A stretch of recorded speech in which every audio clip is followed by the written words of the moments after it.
Okay, so happy Monday. How are Yeah, you? once I got over all the tech, here we are.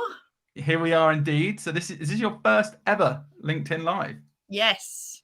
It is. Well, welcome to the party. Welcome to the party. And a tip for everyone, if you have your creator mode on your LinkedIn, you should be able to apply for a LinkedIn Live very, very easy now. And so you'll be able to do a lot more.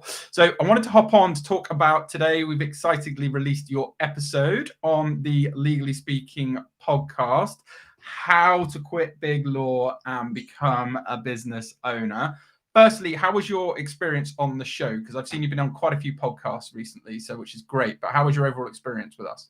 Well, you and Hannah were fantastic. You made it for someone that's pretty not that au fait with tech and still struggles with some of it. You made it very easy for me. So thank you for that. And it was just like having a chat, really. And I think it helped that you and I have obviously met and spoken before. So you don't feel like you're being interviewed, if that makes sense. You just feel like you're having a chat with someone. So thank you for that.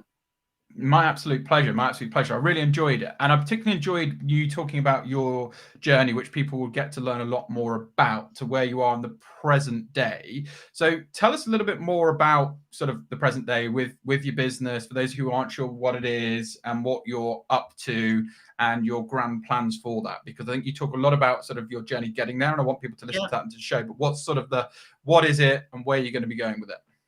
Well, I'm just over 3 months in officially. And it's what I like to describe it is I'm not a law firm. I'm a legal education and consulting business.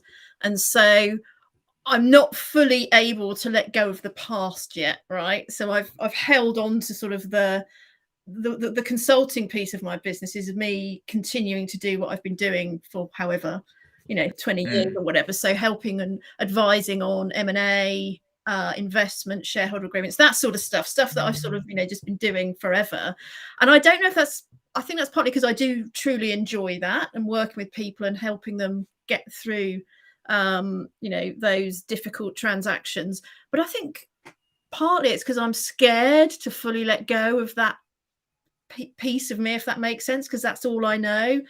And so the other side of the business is building up what I'd like to call sort of the one-to-many side of the business, where I want to put together an online program and work with new businesses, work with I think the main focus will be women escaping corporate, basically, who want to set up their own business and have got a sense of what they want to do, but there's all these different ways of structuring it, and people throw legal information at you over the internet, left, right, and centre. And I sort of always want to be this beacon for people to say, look, come to me, I will help you figure out what you need, and I'll be there with you as you grow and scale your business to tell you, help guide you as to what you need and what you don't need, without you having to go and spend necessarily a lot of money one-to-one on a lawyer. So that's what I'm trying to build. And I know I'm going to be totally honest here. I'm struggling because I'm so busy focusing on the one-to-one consulting piece that I'm too scared to sort of let go of, that I'm probably not progressing the one-to-many side of my business as quickly as I would like. Although I think I'm probably being, other people tell me I'm being hard on myself, and I've actually done a lot in the short space of time. So maybe I just need to show myself a bit of self-compassion. But that's where I am. My head is like a pinball machine, basically. There's always ideas, and I'm ping, ping, ping, ping, ping. And it's actually, I just need to quiet my head, if that makes sense.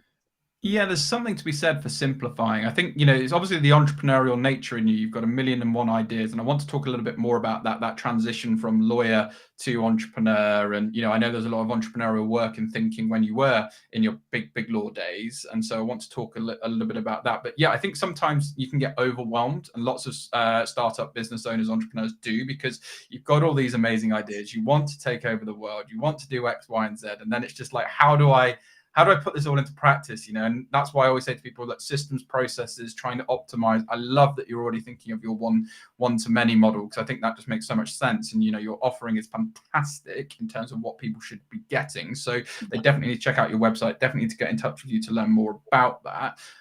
But I just want to talk about that transition, because, you did make that brave move. You could have very easily stayed, within big law, on the juicy salary, let's call it as it is.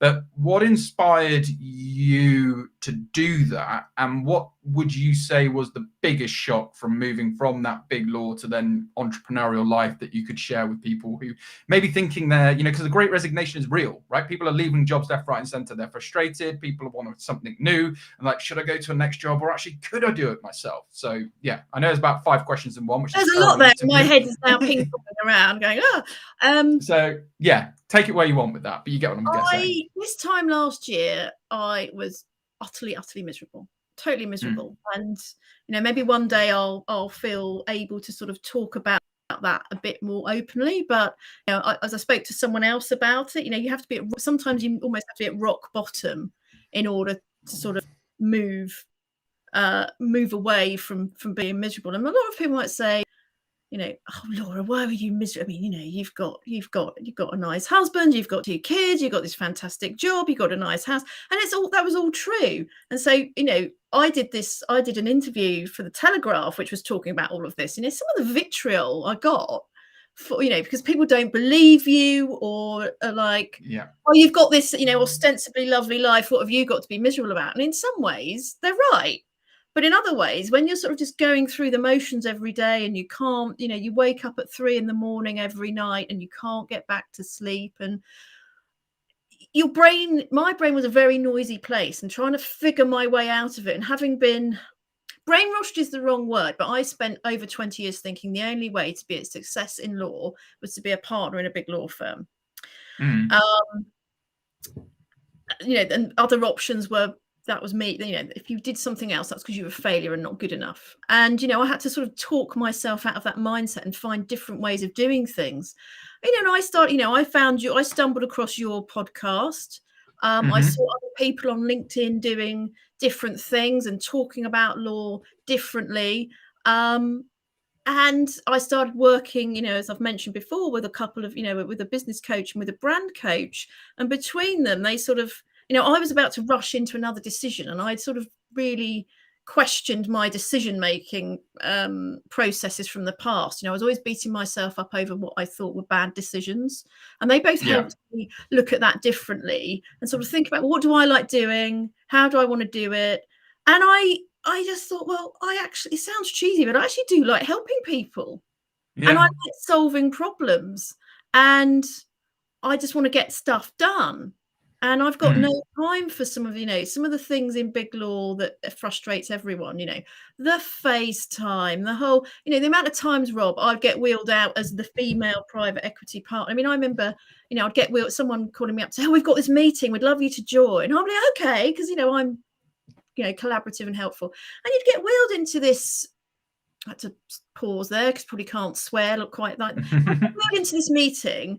And then I wasn't allowed to speak. I wasn't given proper, briefing on what it was about. But it became clear why I'd been wheeled in, because, there'd be a meeting and there was 3 of them on one side, potential client. And there was two of the most senior people in the room were women. Here we go. I'm the token woman.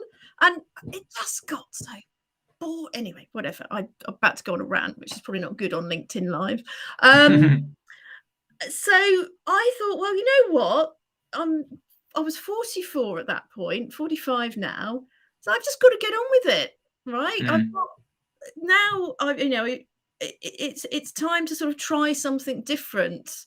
And I think the world is open to people doing things like the law differently. The whole legal services industry was deregulated a couple of years ago. Which means, for someone like me, I don't have to be set up as a law firm. I'm not, my business is not regulated by the SRA, which means some of my overheads and costs are less, and my, the bureaucracy and red tape is less. I personally have kept my regulation with the SRA, which I think gives a lot of clients comfort. And I saw how other people were doing businesses, things were going online, the sort of the online education business is going to go through, is predicted to go through the roof. And I felt like, there's a couple of people out there that do the online legal education, but there's plenty of space in the market for other people, right?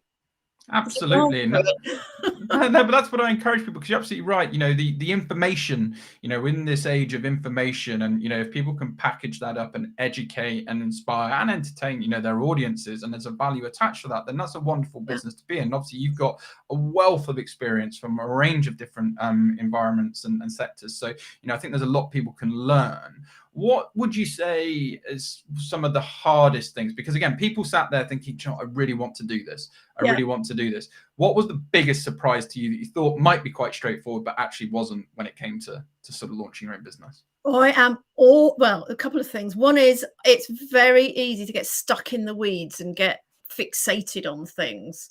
I can't remember if I talked about this on the podcast or not, but I was absolutely fixated on a couple of things being ready for my website before I launched, because I was like, I've got to show best practice. I'm showing I'm a different type of lawyer, blah, blah, blah.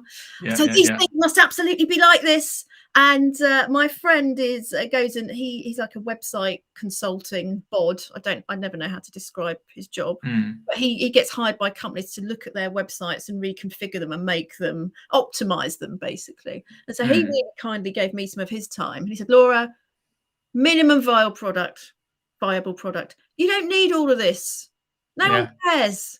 Just get it out there. And then while you're waiting for clients to come, because you're going to have a ramp up period, do all this extra stuff you feel you need, but just get out there. And it was such great advice. And he was actually very happy. He said, no one ever listens to me, but you listen to me. I'm like, yes, I'm a good student. So try and really narrow it down to what's the absolute minimum you need to get it done. Try not to worry too much about everything being perfect, because particularly as lawyers, we're perfectionists. You worry about everything. You want it to be perfect. You want, to make a really great impression. So that's the first thing. The second thing I'm personally struggling, and I'm still struggling with this, is organizing my time. Yeah. Which is weird, right? Because I bet it was completely the opposite when you're in private practice, big law. The thing when you're in private practice, particularly when you're in a transactional lawyer, is yes, you have meetings and calls plugged into your diary. But, if there's any transactional lawyers watching this now or watching this later, I'm sure they'll agree with me. You never know what your day is going to look like, right? Get into the office 9:30, more like 10 in my case. Get into the office and something could hit, bam, 10:30, and some emergency comes in and you've got to deal with it. And you've got to firefight, and you're still there at 3 a.m. or what have you, and all your plans go out the window. Or you might have a lovely day and you can leave at 6:30. So I personally never learned how to properly schedule and compartmentalize my working day, because I never knew what was going to hit me. And I'll be honest, I am struggling with all of that now, because it's so easy to get distracted by things. The amount of time this morning I spent just trying to put stuff up on my Instagram about the fact the podcast had come out. And then on LinkedIn this morning, I did a LinkedIn post sharing about the podcast. You'd laugh if I told you how long it actually took me faffing around to do that. Or even just in today's Instagram post, which hasn't gone up yet. It's just a slide. It's like an infographic. I don't want to tell you how long that took me, but I do everything myself. That's what I was going to say. So, that's the thing. When you're first starting, you're doing a lot of it yourself. Do you think there is value in, if you can, sort of outsourcing VAs, or do you actually think when you first start, it's good to know how to do absolutely everything, so then you know how it's done, so when you outsource it, you can oversee it? I'd say yes to both of those. So I think it's important to know how these things work. Yeah.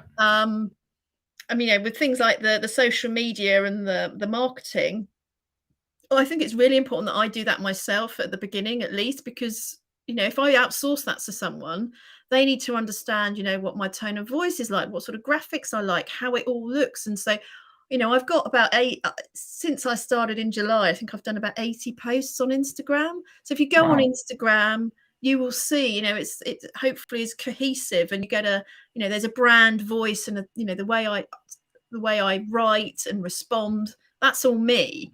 And so if I do decide to outsource that in time, they'll then have, a body of posts to sort of base that off. But I think it is important to understand how it all works. And that's what I would say to people, on the legal side. I think it's important that you understand the basics, because unless you've got your own in-house lawyer, you need to know when to issue spot to get stuff to lawyers before it Yeah. becomes a big problem, right? And so you need to have a grounding in everything. It's just like as a business owner, and you'll know this as well. We should both have a basic grounding in the financial side and the accounting side. I've got an accountant. I'm sure you've got an accountant, but you still don't just want to have it outsourced to someone and go, right, I don't need to care about that, because they're not in the weeds of the business day to day in the same way as you and I are. Yeah, so true. You need to know what's going on within your business, but then you need to be able to kind of, know enough, but also be able to have enough kind of outsourced or people operating or systems and processes so it doesn't time suck you too much. So that's really valuable advice around sort of, time management and being really structured with your time, because you can get taken in various different directions. Oh, yes. Would you say for, again, people worried about going out by themselves, becoming that sort of entrepreneurial, what's been the best way for you to get clients? You've talked a lot about social media and digital marketing. Has that been your best strategy, or obviously you've been well established, you're very, very prominent in the field. Has that kind of, since you've left, people have just reached out to you like, oh my God, yeah, we want to use you? What's been the best strategy that's worked for you? It's a total mixture, to be honest. I've got, some of my clients are clients I worked with previously when I was operating out of, I was working in big law firms, but I've also got clients come to me through LinkedIn and actually through Instagram, which is hilarious. So I never have dreamed that would have brought me one-to-one clients at this stage, because my Instagram is more focused on my one-to-many audience and just sort of growing that. So when I'm ready to launch that side of the business. But no, honestly, LinkedIn, I keep meaning to do a post about this, but I found LinkedIn, just going out there and talking and being social with people. And that's how you and I met, right? I think you commented on one of my posts or vice versa, and we then had a chat and it sort of snowballed from there. So one of the things I'd say about LinkedIn is just be very open to when somebody says, hey, let's have a chat, try and find the time, because I've had so many, okay, might have not led to work instantly, but there's connections and people connect you to other people. And, I've got potentially a fantastic collaboration that's come up through LinkedIn, where I was following someone's posts and they've responded and we're now talking, and, we might look to do something together in the sort of the M&A space, in the M&A advisory space. So you just never know. That's exciting. And I think, with all of these things, if you put something into the ecosystem, you're going to get something out. And that's just a great example where you say you've been following someone, you've been interacting with them. That's kind of the e-networking approach. And that's my advice to anyone. If you are thinking of, want to break out, you've got to put something in to get something out. So you either need to increase your visibility or use all of these social media tools like you've mentioned, or you've got to be networking offline or be part of something so you're visible. Because if you're not visible, you're invisible in the current world that we're in. But I think it's a super exciting time for you, Laura. I think there's going to be more and more people that will be inspired, particularly off your episode on the podcast, to maybe make that leap. And if anyone is doubting themselves, everyone has imposter syndrome. I refuse to believe nobody doesn't. I get it. I'm pretty sure you probably get it. Correct me if you don't, but we all do at times. What would you say to encourage someone, maybe to tip them over the edge, listening to this, going, wow, I wish I could do that? I think the opportunities now, COVID's been terrible for many reasons, but the opportunities now to go out there and be yourself. Put it this way, there's about 6 million businesses in the UK alone, right? Are there 6 million lawyers? I don't know the stats on that, but I doubt it. There's one of the things I've been learning is that there are clients out there for everyone. We all respond differently to different people. I had a complete bout of imposter syndrome back in the spring, because I'd come up with this idea for my program, and there was a lady out there who has been doing something sort of similar for a good few years, launched a new program which was a bit similar to what I'd been thinking, and I had a complete wobble and meltdown. I felt sick. I was like, oh my God, that's my idea. And then someone had to calm me down and say, look, Laura, she's her and you are you. There will be people out there that love her and hate you. There'll be people out there that don't really like her but will love you. And so there is going to be people out there for you. You just got to be clear on what you offer, and what your message is, and just go out there and be you. Don't try and be someone you're not, because I think you're always going to struggle then. But everyone's I find that everyone's open to working in this different way now. What's the worst thing that can happen, right? My plan B, I've got a plan. Some people say you shouldn't have a plan B because it means you don't throw your all into your main plan. But my plan B is if this all goes completely, I can't use that phrase, can I? It goes horribly wrong. I'll go into, you can go and work with some of the big, the big legal contractors that send people in to do all of that. So I can do that if I really need to. Yeah. Hoping it won't come to that, and at the moment it doesn't look like it will. But there's always opportunities for try something. Like read a book called hang on, where's it gone? Called Working Identity by a lady called Herminia Ibarra, and it's all about testing and trying things. You're not going to come up with the thing that's necessarily perfect for you straight up. You've got to experiment and just go out there and try, because if you don't try, you won't know. Yeah, really good advice. I always say to people, test, and be constantly open to changing and tweaking. And the good news for you, it's not going to go wrong. It's going to go incredibly right. So I think the future is very bright. And I'm really excited, and I can just see where it's all going. So before we wrap up, I want to ask, what was something you didn't say on the podcast that maybe, you've reflected on, you'd like to share, or is there anything you felt like actually, or there's something in the show that you're really passionate about that you really wanted to stress? So, and we'll make sure we encourage people to listen and download your episode that's out now, folks, out now. I just think, the legal profession is changing. We don't have to be these straight-jacketed, robotic, jargony people. The way people work with their lawyers and want to work with their lawyers is changing. It's all about being commercial and solutions focused and what's best for the client. And I think we as a legal profession have found it hard, especially think about I started over 20 years ago. We were sort of seen as being at the pinnacle. We're the advisor, we're very clever, and we know everything. Clients don't want that. We're there to help them. We're essentially a service industry, and you need to get yourself into that mindset. And then I think clients appreciate you putting them first, right? When you talk to clients, it's not about how clever you are. I mean, although I made a right boo-boo in one of my LinkedIn posts last week, I've cringed, actually. I read it back afterwards. I'm like, that's talking about how clever I am. That's not the point of it. But they don't want to hear all about us and how clever we are. So do as I say, not as I do. They want to know how you're going to help them. How are you going to sort things out for them? Talk about them. Yeah, no, absolutely. I always say it's everyone's favorite radio station, what's in it for me FM. If you can really figure that out, and then, forget about whatever it is you've done. People, they are there, they've got a pain point. So you want to offer that solution and help them, and then you will convert a lot more clients. Laura, it has been so much fun having you on. I can't encourage people more to check out the Legal Speaking Podcast. You can get that at legalspeakingpodcast.com for free, or equally it's available on Apple, Spotify, Google, wherever you get your podcasts. It's out now. Please do make sure you go and give it a listen. And Laura, if people want to get in touch with you, what's the best way for them to do it? Either DM me on LinkedIn, so I'm the only Laura Brunnan, so Laura Brunnan, Brunnen, or on Instagram is quite a good place to get me, which is I am Laura Brunnan. So best two places. There we go. And thank you for having me and letting me witter on.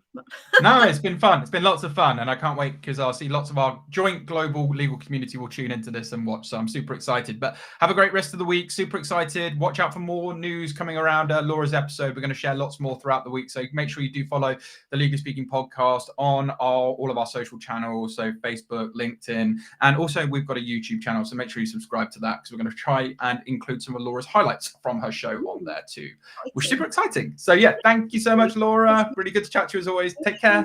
Bye. Bye. Bye.